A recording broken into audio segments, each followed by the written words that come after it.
Hi everyone, welcome to my channel. I have just completed Badlands 2024 in Granada, southern Spain. So I've decided to give a review of what was my experience with my gravel bicycle, particularly a review of the bike before the event and my fresh debrief on what was my experience with my bicycle right after the event. Now before we get started, don't forget to hit the subscribe button for more videos like this. Let's go take a look.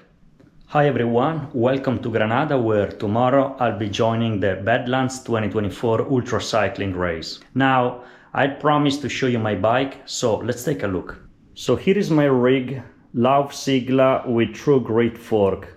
So I've done a lot of changes on the original version, starting from the transmission. I went from a 40 chain ring to a 36, and in the back I installed a mallet I already had, a 1050 SRAM Eagle. Then I guess in order for me to go down to a 36 chain ring, I had to swap the Explorer, SRAM Access Explorer, with a much better SRAM Eagle GX. Otherwise it would be simply impossible to install a 36. I will need to keep the previous 1044 cassette I had, and I really wanted to have this combination. This race is 16,000 meters elevation, which is a lot. It has a lot of climbs, so I really think it's much better to have an agile gearing rather than a harder one, which is really not needed. These are the basic E13 aluminum gravel wheels, no specific problem, with Pirelli Cinturato M tires, tubeless obviously. Let's take a look at the cockpit. You have aero bars, obviously, you have a Garmin mount, you have a Garmin Edge remote, which is really important when climbing.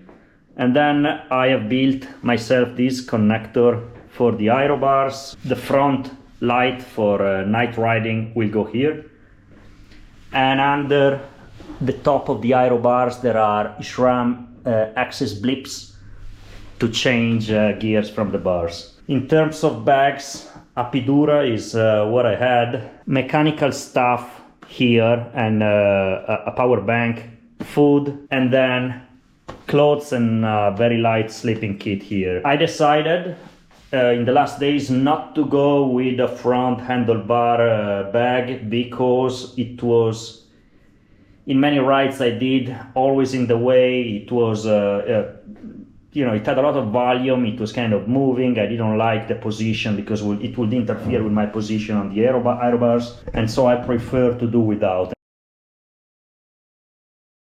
Osprey Viper hydration bag with a 2.5 liters capacity for water, and then I have half liter here.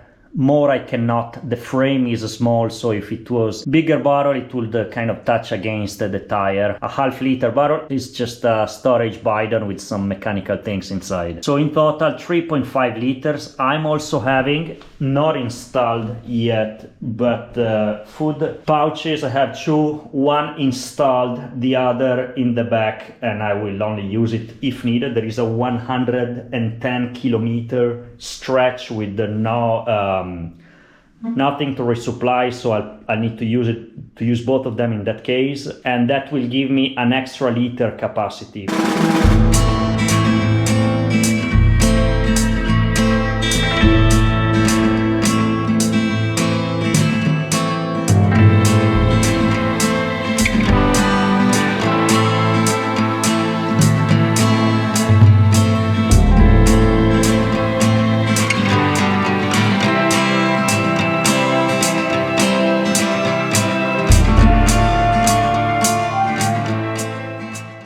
I had the right bike, we can say, for this type of challenge. However, I think it will not be excessive to recommend people planning to do Badlands to consider using a mountain bike, for the reason that On my Lauf before the start, I installed basically a mountain bike gearing, because I have a 36 instead of a 40 in the front chain ring, and I have a mallet on the as a cassette, so it's basically a mountain bike gearing.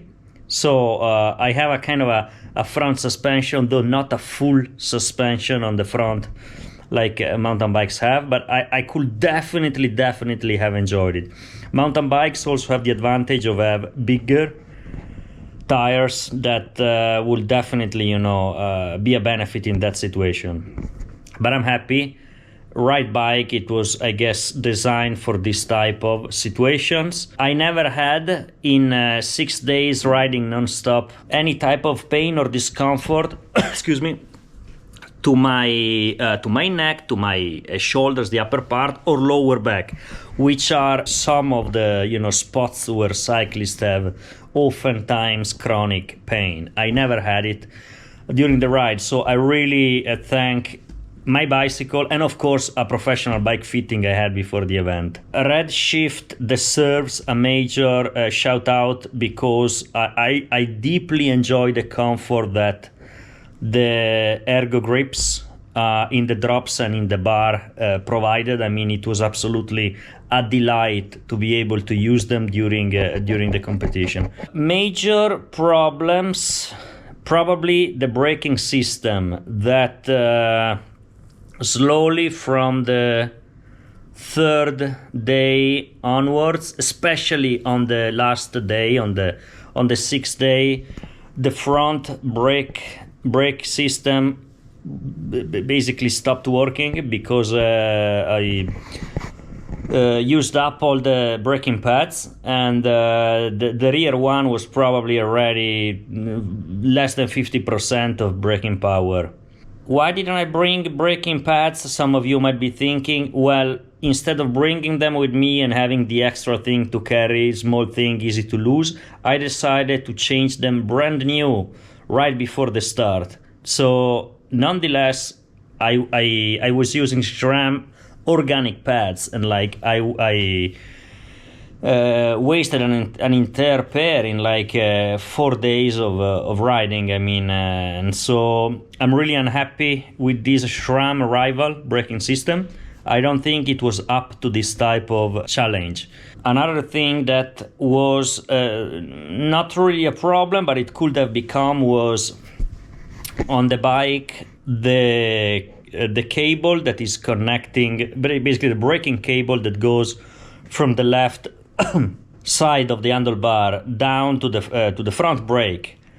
The cable was like touching against the suspension, and so they were rubbing each other a lot. And so what happened is that the coating, the coating of the cable was slowly getting eaten up. And so fortunately I found it in time, and I put some duct tape around it. But at the same time, I will need to find a permanent solution, maybe reroute the cable a bit, because the risk is that you suddenly kind of crack the cable, and then you are without a braking system, which is basically what happened anyway. But still, you wanna obviously have brakes when you're going out gravel riding. Very happy with the wheels. I have the standard E13 XCX wheels. Super happy with Pirelli Cinturato M tires. I had a flat tubeless. I had a flat on the last climb on the last day. I don't know what happened, but it kind of blew up, and then I put on an inner tube instead. Fortunately, without problems. I think I had with me definitely too much weight. I know that I already did wonders to reduce the weight, and I decided on the week before the event not to bring a handlebar bag. And so if you compare the review of my bicycle that went into Rigs of Badlands 2024 with the photos of the actual bike I brought, you can see that there was some differences, because like I originally thought I would bring a larger, a better sleeping kit, and then I decided not to go with that, and instead getting do without a handlebar bag, which is what I did. Nonetheless, I had too much weight. The saddlebag was not good, was too heavy. It was like moving around all the time when climbing, really annoying. And I can see why the top of the field goes with basically nothing. They have like barely a frame bag. And the reason is, well, obviously they want to carry less weight. They also want to have a much more agile bicycle. Because like on this type of terrain, that is what you need. And yeah, you know, thinking back, I don't know what exactly I could have not brought. Because like I basically used everything I brought with me. But I definitely have too much weight. Now we are at the end of this video. I hope it was useful. Thanks for watching. Don't forget to subscribe to the channel and see you on the trail.